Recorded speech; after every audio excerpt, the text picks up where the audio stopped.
So, the top 8 things you should do to manage your sales professionals. So, this is a big topic, and it's one of my favorite ones because of just what's involved with managing sales reps and making them successful. And I will tell you that, well, actually, today we're going to give away a couple of downloads to try and help you with this. One of them is our KPI marketing scoreboard, and the other one is our sales professional marketing quota management form. Really awesome tool for onboarding new reps and keeping them accountable in the first 60 days. So we use it today. It works very effectively, but the dashboard also tells, or the scoreboard also tells, a great story.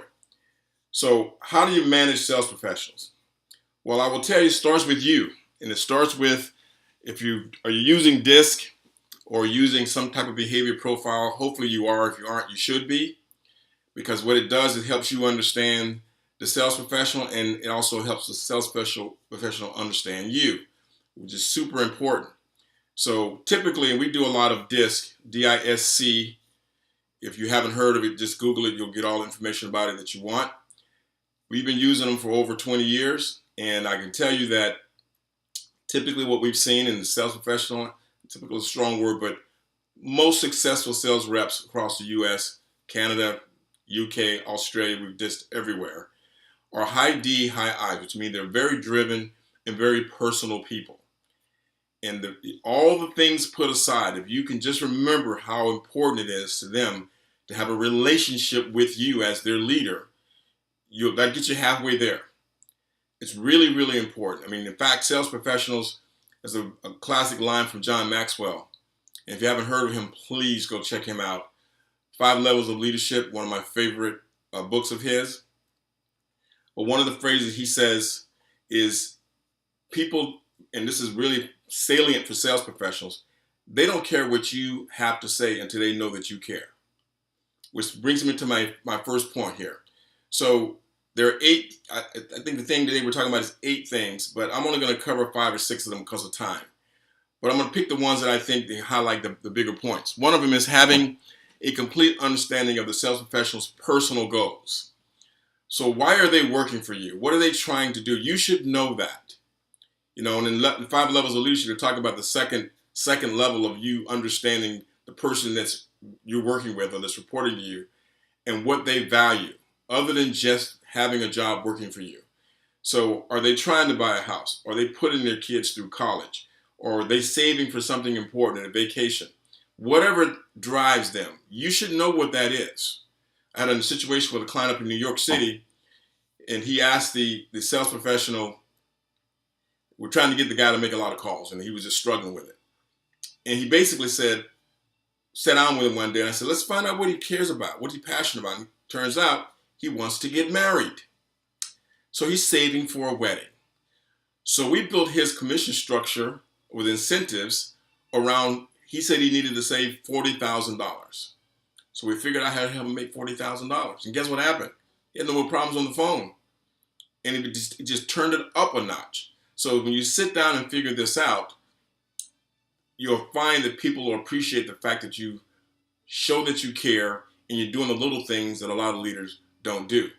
Now, going back to DISC for a second, if your DISC is the opposite of the DI, which is typically the SC, a lot of engineers out there today are SCs, it's really difficult for you to find the time or even want to make the time to develop the relationships. And I will tell you that if you are not going to do that, and you can, even though your DISC is an SC, you can adjust yourself to adjust to the people that you're working with. We do it every single day.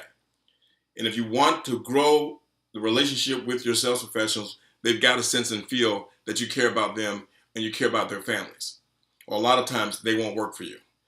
Now, getting into some of the more mechanics of managing these sales professionals, you got to have a clear, defined marketing program that generates leads for them to be successful. Because if you're going to ask them to make a sales number, hit a quota, you've got to have a system in place to help them do that.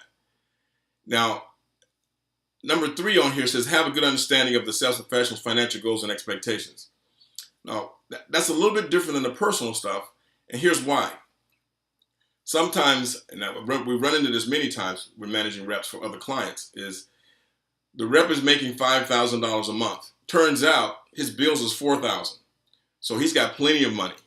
So he has no incentive to hit the sales numbers that you want him to hit, which will make him make more money. Now, we don't want him upside down either, but you should know what his number is. You got to sit down and talk to him and say, hey, let's go through what, right now you're on plan to hit this number. Would you like to make $300,000 a year? Most people will say yes, but sometimes people will say no. And if they say no, and that number for him to hit 300,000 gives him the chance to hit his goal, you might have a mismatch there. But you should understand that, because sometimes you may want them to do more than they need to do. You need to understand the difference. Another thing is important.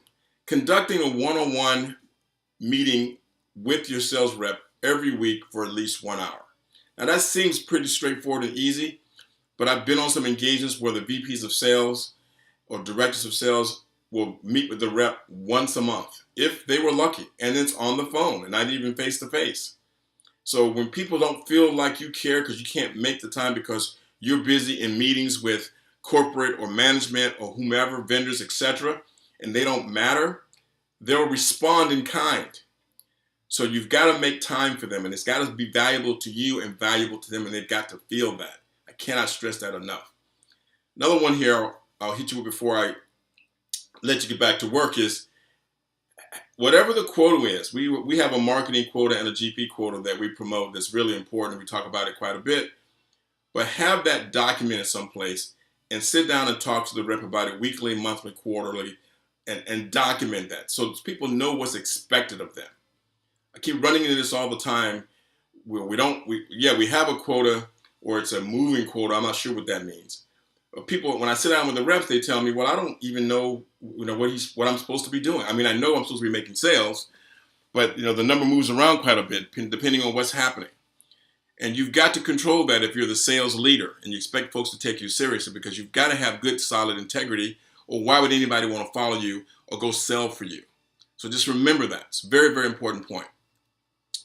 And the last thing I'm going to leave you with is, if you want them to sell for you, you have to develop a relationship. You have to develop a relationship. And it has to be something that's serious, and they have to believe that you actually care. If you do that, your management of your sales team will change and go a long direction. It really, really will. Gary Beecham, SBC International, thank you very much.